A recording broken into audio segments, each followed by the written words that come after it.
Students का 5th paragraph.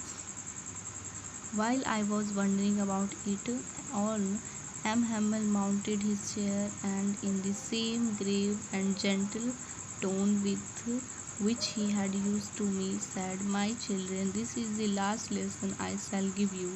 The order has come from Berlin to teach only German in the schools of Alsace and Lorraine. The new master comes tomorrow.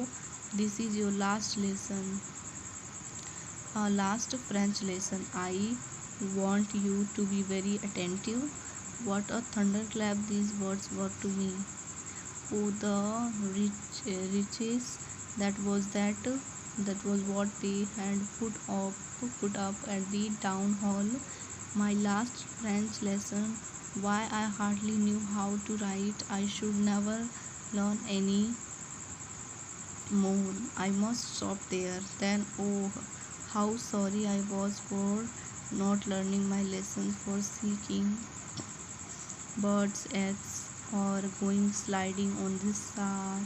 My books that had seemed such a nuisance a while ago, so heavy to carry. My grammar and my history of the saints were old friends now that I could not give up. And M. Hamel too. The idea that he was going away, that I should never see him again, made me forget all about his ruler and how cranky he was.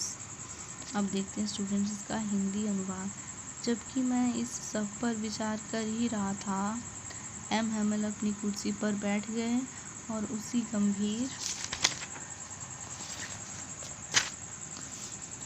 और विनम्र अंदाज में जिसका प्रयोग उन्होंने मेरे लिए किया था, बोले, "मेरे बच्चों, यह अंतिम पाठ है जो मैं तुम्हें पढ़ाऊंगा।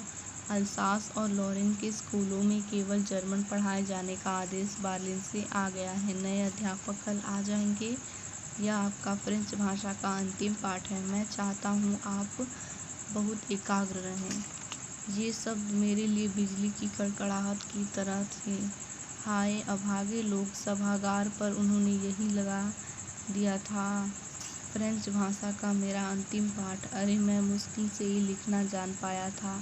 अब मैं आगे कभी नहीं सीख पाऊंगा। वही और उसी समय मुझे रुक जाना होगा।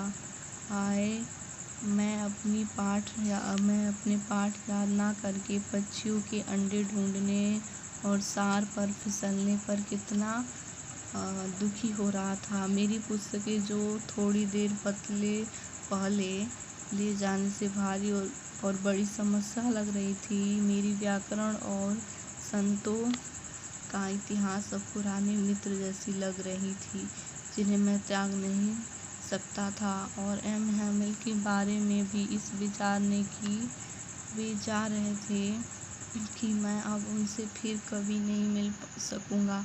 मुझे उनके डंडे के बारे में और वे कितने बदमिजाज थे, इस बारे में सब कुछ भुला दिया।